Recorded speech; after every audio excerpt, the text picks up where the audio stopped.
You live, eat, sleep, breathe your goals. Say that I've been acting different, yeah. Funny how I finally flipped the script on ya. And you're the one who's double dipping, yeah. You're so sloppy how I caught you slipping up. You're off the leash, run me my keys. No more popping up to hit it, yeah. I ain't even got the master trip on ya.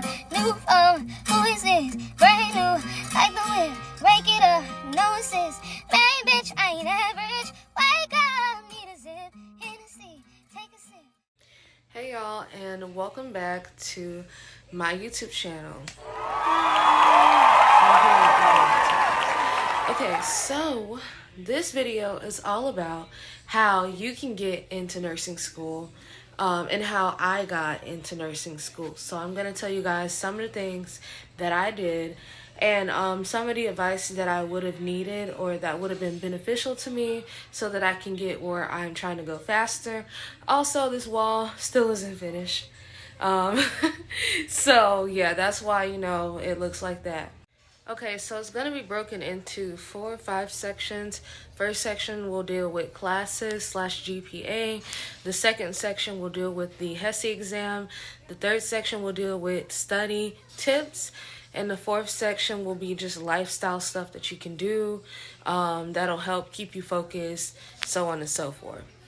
Okay, so for the first section, which is the classes section, so there's a list of classes that you have to take in general just to get your degree, but they're usually classes that you must have before you can even apply for the program.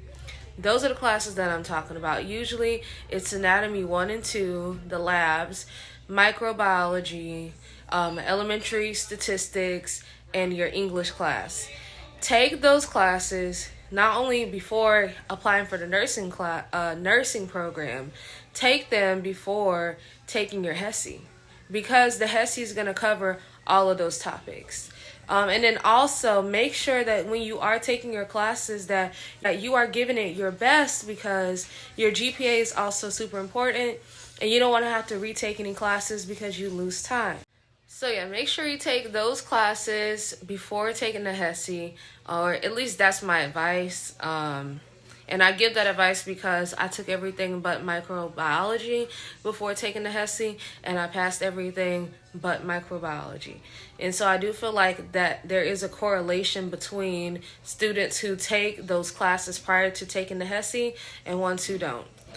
Okay, and then so secondly, before we get into the second thing, also make sure you keep in the back of your mind at all times what GPA you need to have to be considered for the nursing program.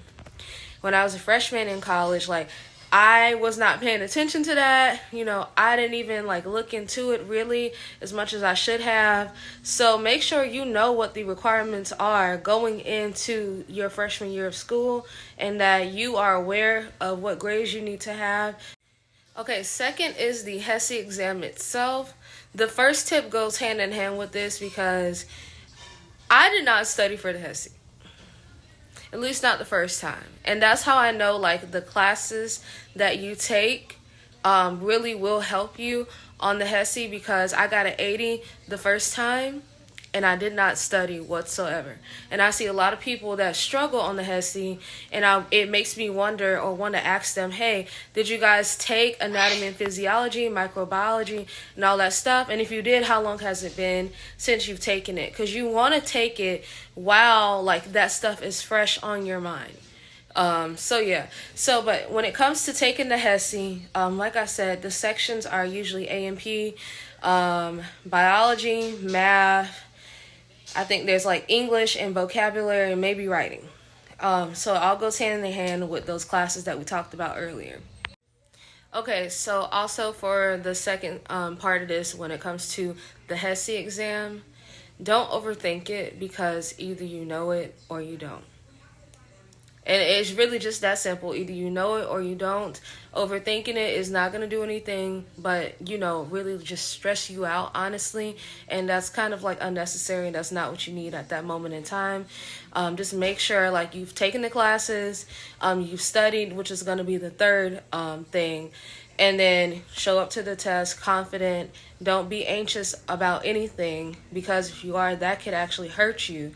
You could read the question wrong, know the answer, and put in the wrong answer. So make sure when you get to the test, you have done everything that you can do, whether it's study, take those tests, whatever it is. Make sure that you've done everything on your end and show up confident, calm, cool, and collected.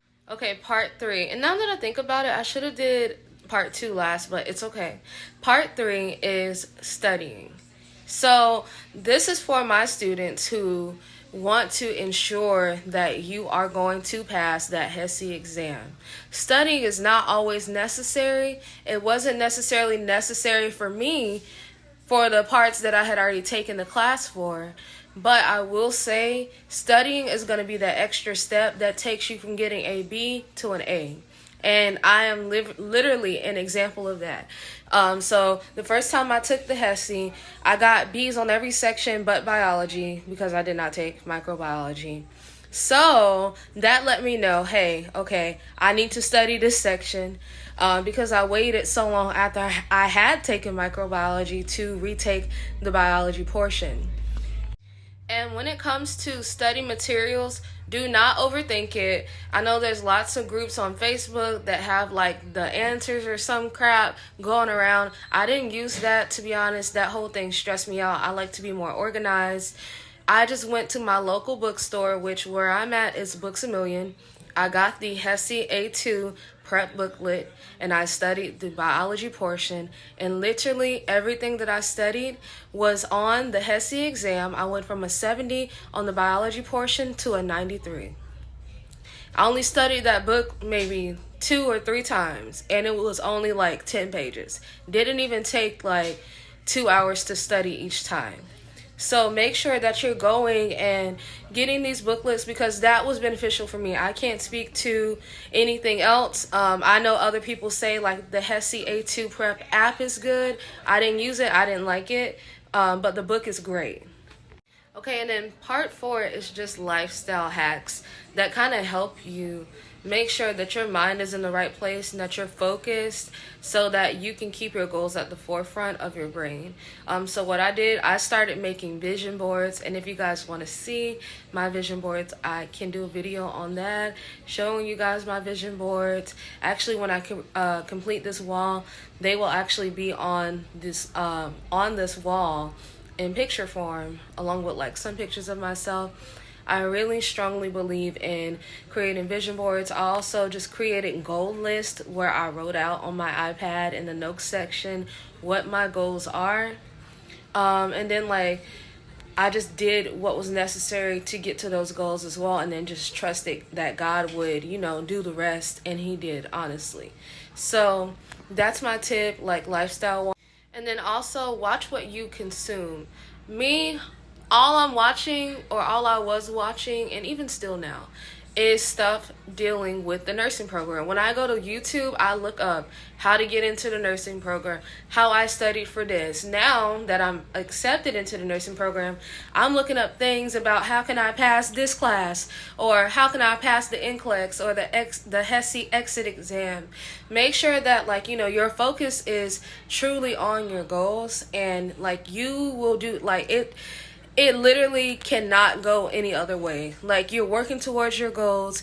You're focused on your goals. You have your goals on your vision board. You live, eat, sleep, breathe your goals.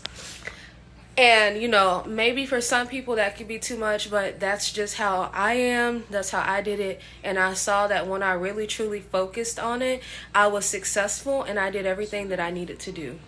And it doesn't always have to just be nursing stuff in general. I started doing affirmations, which I'm a Christian, so I don't say everything, but I do stuff when it comes to being successful. When it comes to financial affirmations, I like that. Self-love. Just look up different affirmation videos on YouTube, and I would play them in the background as I'm getting ready for work, in the shower. I also watch motivational videos. Les Brown is really good. Jim Rohn is good. Oh my God. Oh, Joel Osteen is good.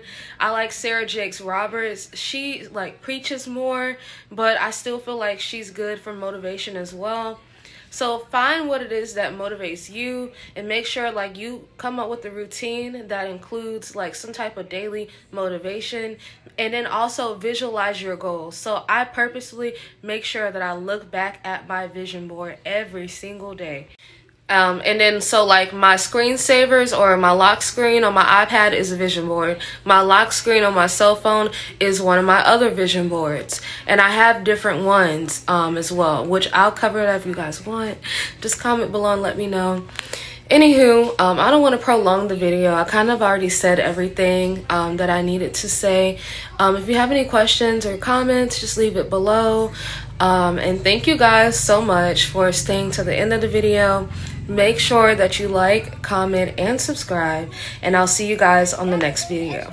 All right, bye. Don't forget to comment, pick up your feelings. Don't leave